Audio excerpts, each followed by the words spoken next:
Hello दोस्तों, welcome to अलजिया study. दोस्तों again मैं एक और इम्पोर्टेंट वीडियो के साथ आपके सामने हाजिर हूँ। आज हम बात करेंगे ग्रासलैंड्स पर। ग्रासलैंड एक इम्पोर्टेंट टॉपिक है, चाहे आप यूपीएससी की बात करें, स्टेट पीएससी की बात करें, कोई वनडे टाइप का एग्ज़ाम हो या ईपीएफओ का एग्ज़ाम हो, कोई भी बड़ा एग्ज़ाम हो, यहाँ से क्वेश्चन बनते हैं। कैसे क्वेश्चन बनते हैं? आपको ग्रासलैंड का नाम दिया जाएगा। फॉर एग्जांपल सवाना ग्रासलैंड ये कहाँ पे पड़ता है, इसकी लोकेशन क्या है, फ्लोरा क्या है, फोना क्या है, ट्रॉपिक ऑफ कैंसर या ट्रॉपिक ऑफ कैप्रिकॉर्न इसके बीच में आता है या टेम्परेचर जोन में आता है। यहाँ से इस टाइप के क्वेश्चन बनते हैं। दोस्तों अगर हम बात करेंगे पिछले 5-6 सालों में जो यूपीएससी ने अपने पैटर्न में चेंज किया है, वो फैक्चुअल इंफॉर्मेशन से ज़्यादा आपकी मेमोरी बेस्ड क्वेश्चन पर ज़्यादा फोकस करते हैं। वो देखते हैं कि आपकी मेमोरी कितनी इंटेलेक्ट है, आपने कितना इस पर फोकस किया है, वो टॉपिक कितना डीप से पढ़ा आपने। इसलिए दोस्तों पेशेंस बना के रखिए, ये एक इम्पॉर्टेंट टॉपिक है। आपके लिए ये बैलेंस डाइट का काम करेगा। मैं भी अपनी तरीके से पूरी कोशिश करूँगा, इस वीडियो में आपको फुल इन्फॉर्मेशन प्रोवाइड करवाऊँगा। पिछले वीडियो में आपने बहुत सारा प्यार दिया, आपने कमेंट्स किए, आपने लाइक्स किए। तो चलिए दोस्तों शुरुआत करते हैं इस वीडियो की। पहले हम जानते हैं कि कितने टाइप्स के ग्रासलैंड्स होते हैं। दो तरह के मेनली ग्रासलैंड्स होते हैं, एक होता है ट्रॉपिकल ग्रासलैंड, दूसरा होता है टेम्परेचर ग्रासलैंड। ट्रॉपिकल ग्रासलैंड ज़्यादातर ड्राई एंड वेट रहता है, ज़्यादातर ये गर्म रहता है किसी भी सीज़न में। और अगर हम टेम्परेचर ग्रासलैंड की बात करेंगे, ये ज़्यादातर कोल्ड रहता है, चाहे विंटर की बात करेंगे चाहे हम समर की बात करेंगे। और यहाँ पर रेन भी अच्छा खासा होता है।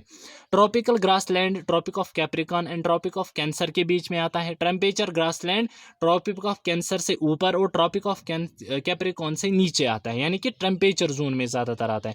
मैंने 3 इंपॉर्टेंट ट्रॉपिकल ग्रासलैंड की बात यहाँ पर की है, सवाना ग्रासलैंड, बानी ग्रासलैंड एंड शोला। और टेम्परेचर ग्रासलैंड में मैंने 2 इंपॉर्टेंट लिए हैं, एक तो स्टेपी ग्रासलैंड, दूसरा डाउनस ग्रासलैंड।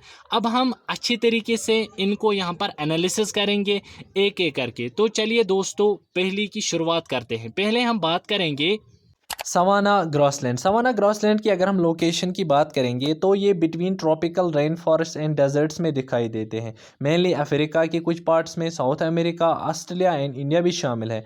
ऑस्ट्रेलिया के नॉर्थ साइड में ज़्यादातर ये देखने को मिलते हैं। क्लाइमेट पूरे साल हॉट रहता है, ड्राइनेस रहती है। वेजिटेशन की अगर हम बात करेंगे तो यहाँ पर किसने डोमिनेट किया है, बहुत बड़े बड़े घास के मैदान दिखाई देते हैं। कुछ ट्रीज़ भी यहाँ पर दिखाई देते हैं जिसमें अकाका एंड बोबा भी मौजूद हैं। वाइल्ड लाइफ यहाँ पर कुछ हर्बीवर्स एंड प्रेडिटर्स देखने को मिलते हैं, जिसमें एलिफेंट, हाथी, लायन, जेब्राज एंड जिराफस देखने को मिलते हैं। सॉइल की फर्टिलिटी बहुत कम है, न्यूट्रेंट्स की कमी है और लीचिंग यहाँ पर होती है ज्यूरिंग रेन्स, यानी कि ज़मीन जब पानी को एक जगह से दूसरी जगह तक ट्रांसफ़र करता है। तो ह्यूमन यूज़ के लिए पेस्ट्रोलिज्म, जैसे कि जो कैटल रेयरिंग करते हैं इनको पेस्ट्रोलिज्म कहते हैं, जो एक जगह से दूसरी जगह कैटल्स को लेते हैं। एंड सीजनल एग्रीकल्चर यूज़ के लिए इस्तेमाल होते हैं, खेती बाड़ी के लिए।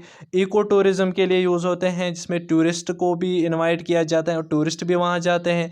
अगर हम थ्रेट्स की बात करेंगे, वहाँ पर क्या ख़तरा है, ओवर ग्रेजिंग होती है, डिफॉरेस्टेशन होती है, क्लाइमेट चेंज होता है।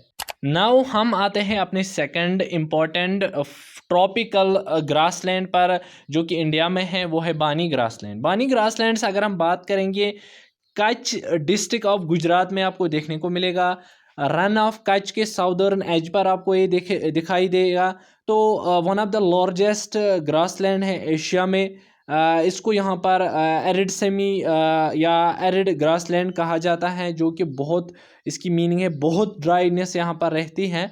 तो अगर हम बात करेंगे वेजिटेशन यहाँ पर क्या रहती है, तो डोमिनेट किया है, बड़े बड़े घास यहाँ पर दिखाई दे रहे हैं। फ्रॉस्फेयस जोलिफोरा एक प्लांट स्पीशीज़ हैं, या एकाका स्पीशीज़ यहाँ पर एक और प्लांट स्पीशीज़ दिखाई देती हैं। वाइल्ड लाइफ की अगर हम बात करेंगे, बहुत सारे स्पीशीज़ का होम है ये, जिसमें नील गाय, chinkara, Indian wolf desert and कुछ माइग्रेटरी बर्ड्स जो एक से दूसरी जगह पर जाते हैं। और इकोलॉजिकल इंपॉर्टेंस की अगर हम बात करेंगे, ये एक बफर अगेंस्ट है डेजर्टिफिकेशन, यानी कि डेजर्टिफिकेशन से बचाता है यहाँ पर इस जगह को।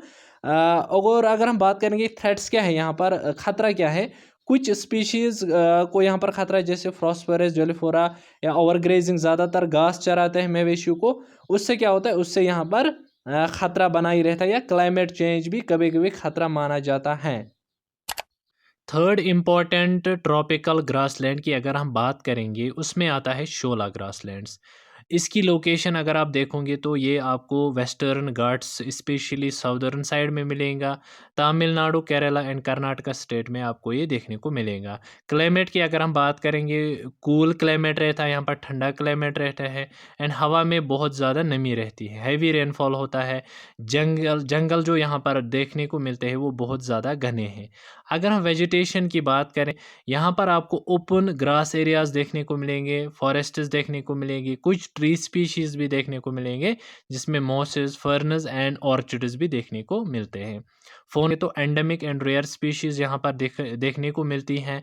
एंडेमिक क्या होते हैं, जो डेंजरस स्पीशीज होती हैं, जो खतरे में होते हैं, जिसमें Nilgiri tahr and lion tailed macaque and Malabar civet and several endemic birds भी शामिल हैं। इकोलॉजिकल इंपॉर्टेंस यहाँ पर बहुत ज़्यादा है। वाटर रेगुलरली फ्लो होता है और सॉयल एरोजन को ये प्रिवेंट करता है, और इससे क्या होता है, जो हमारी बायोडाइवर्सिटी, रिच बायोडाइवर्सिटी है, उसको भी प्रिवेंट करता है। थ्रेट्स की अगर हम बात करेंगे, कुछ स्पीशीज है जिसमें वेटल भी आता है, और हैबिटेट डिस्ट्रक्शन का खतरा रहता है एंड क्लाइमेट चेंज का खतरा रहता है। नाउ हम बात करेंगे टेम्परेचर ग्रासलैंड। पहले हम बात करेंगे स्टेपी ग्रासलैंड के बारे में। अगर हम इसकी लोकेशन देखेंगे तो यूरेशिया में आपको ये देखने को मिलेगा। कुछ और देशेस हैं जहां पर आपको ये देखने को मिलेंगे, जिसमें Russia, Ukraine and parts of Mongolia and China में भी आपको देखने को मिलेगा। वेजिटेशन की अगर हम बात करेंगे, शॉर्ट ग्रासेस यहाँ पर देखने को मिलेंगे, जिसमें फीदर ग्रास आता है, जिसमें बंच ग्रास आता है। कुछ ट्री स्पीशीज पाई जाती है, ज़्यादातर नहीं पाई जाती हैं क्योंकि यहाँ पर लो रेनफॉल होता है। सॉयल रिच है, यहाँ पर फर्टाइल सॉयल है, यहाँ पर अच्छी खेती के लिए सॉयल अवेलेबल है, जिसमें ब्लैक सॉयल भी आती हैं, और एक्सलेंट है ये वीट प्रोडक्शन के लिए या वीट कल्टीवेशन के लिए। फोना क्या है, यहाँ पर वाइल्ड हॉर्सेस देखने को मिलेगा, वोल्वस, एंटीलोप्स एंड कुछ स्पीशीज जो अडेप्ट यहाँ पर हुई हैं, जो ड्राई एनवायरनमेंट में यहाँ पर अपने आप को सर्वाइव करवाती हैं।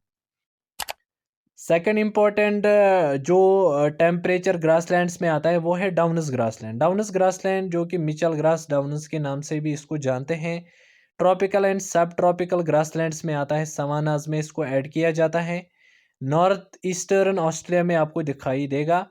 क्लाइमेट की अगर बात करेंगे तो सेमी एरिड यहाँ पर इसका क्लाइमेट है, तो वेरी ड्राइनेस है यहाँ पर।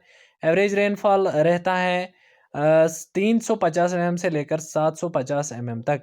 वेजिटेशन की अगर हम बात करेंगे, ज़्यादातर यहाँ पर घासेस देखने को मिलेंगे, wild flowers and other species, जिसमें क्वींसलैंड भी आती है, ब्लू बश जिसको हम कहते हैं।